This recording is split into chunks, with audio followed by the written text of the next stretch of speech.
রামেশ্বরম নামটা শুনলেই প্রথমেই যেটা মনে পড়ে পাম্বান ব্রিজ। এই রেল ব্রিজটা মন্ডপমের সাথে পাম্বান আইল্যান্ডের রামেশ্বরম শহর থেকে জুড়ে রেখেছে আর সহজ করেছে শত কোটি মানুষের রামেশ্বরম তীর্থযাত্রা।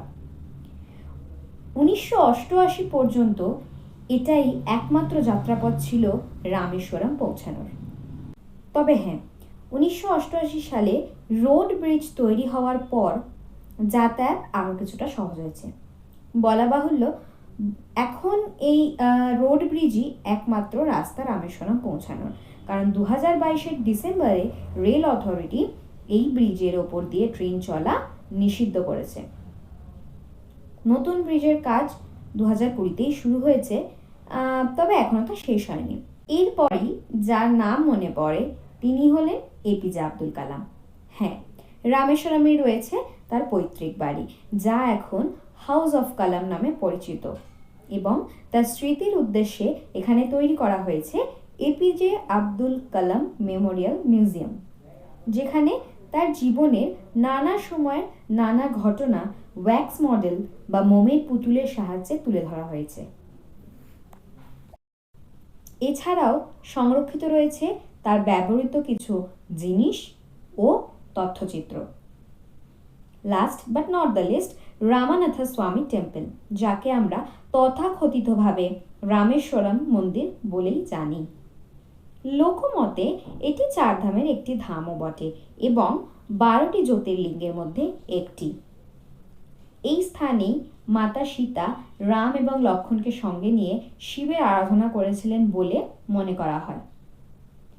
এই মন্দিরে একটি বিশেষ অনুষ্ঠান হলো মণি দর্শন। প্রতিদিন ভোরবেলা 5টা থেকে 6টার মধ্যে এই মণি দর্শন অনুষ্ঠিত হয়। এই মণিটি তৈরি স্ফটিক দিয়ে,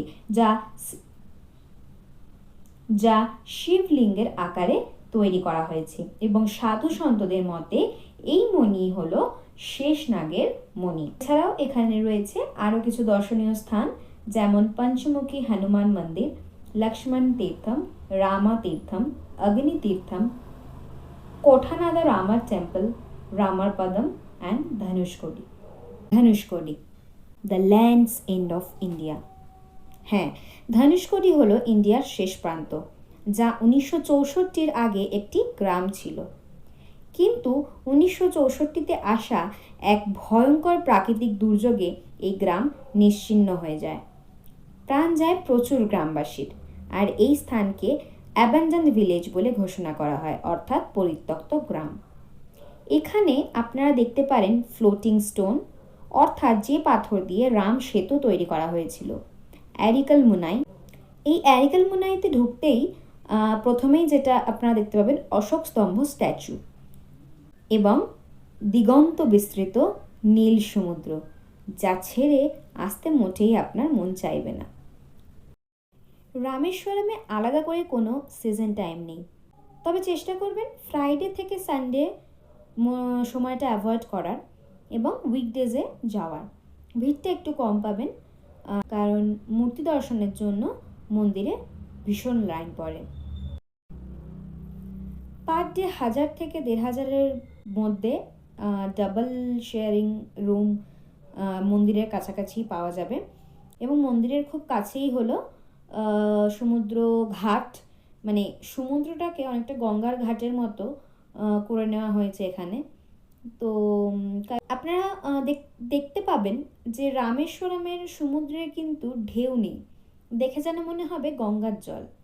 ঠিক তাই, কারণ মনে করা হয় যে সমুদ্র রামেশ্বরমে মাটি ছুঁয়ে শান্ত হয়ে যায়, কারণ রামজি অনেক শান্ত ছিলেন, শান্ত স্বভাবের ছিলেন, তাই তার স্থানকে ছুঁয়ে সমুদ্র শান্ত হয়ে যায়।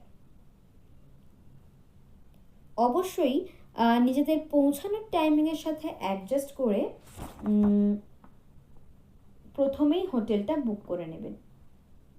কি খাবেন? লোকাল ইডলি দোসা খেতে একদম ভুলবেন না ব্রেকফাস্ট বা স্ন্যাক্সে।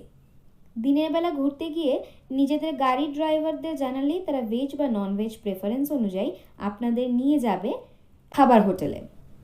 রাতে হোটেলের কাছাকাছি যে কোনো খাবার হোটেল থেকে ভাত, রুটি বা ইডলি দোসা খেয়ে আপনারা কাটাতে পারেন। এরপর চলে আসি বাজেট। আমি যখন রামেশ্বরম যাই তখন আমি চেন্নাইতে থাকতাম, তো আমি চেন্নাই থেকে গেছিলাম, তাই আমি ট্রেন ফেয়ার বাদ দিয়ে এখানে বাজেটটা দেব। মনে রাখবেন, ট্রেনটি মণ্ডপম স্টেশন অবধি যাবে, সেখান থেকে আপনাদের ভাড়া গাড়ি, অটো বা ট্রাভেলার করে নিতে হবে রামেশ্বরম পৌঁছাতে। এক্ষেত্রে বলে রাখি, গাড়ি পেতে একটু সমস্যা হতে পারে, কারণ কারণ বেশ খানিকটা গ্রাম্য পরিবেশে এই মণ্ডপম স্টেশনটি, তার কাছাকাছি যে খুব একটা শহুরে রাস্তা আছে তা নয়। এবং ট্রেন টাইমিং, চেন্নাই থেকে যে ট্রেন টাইমিংগুলো ছিল সেটা অনেক ভোরে পৌঁছেছিল, তো যার জন্য গাড়িটা পেতে আমাদের একটু অসুবিধা হয়েছিল। আপনারা যদি টাইমিং দেখে যান, এই ধরুন সকাল বা বিকেল এইরকম টাইমে, তাহলে হয়তো গাড়ির এতটা অসুবিধা হবে না। খুব ভালো হয় যদি হোটেলের থ্রুতে আপনারা গাড়ি বুক করে নেন, যদি অনেকজন থাকেন। যদি 2 জন বা 3 জন থাকেন তাহলে আপনারা শেয়ার কারেও যেতে পারেন, কোনো সমস্যা হবে না। Total cost for 2 person 2 days trip: car Mandapam to hotel 2000 for private, 500 for share car, hotel 1500 per night, 3000 for 2 days, food 1500 per person, 3000, car for sightseeing 3500 to 4000। তো মোটামুটি একজন কাপল বা 2+2 ফ্যামিলির তে 12 থেকে 15,000 মতো খরচা পড়বে। আশা করি আমার ভিডিও আপনাদের ইনফরমেটিভ লেগেছে। এরকম আরও ভিডিও পেতে অবশ্যই সাবস্ক্রাইব করুন আমার চ্যানেল। দেখা হবে পরের ভিডিওতে।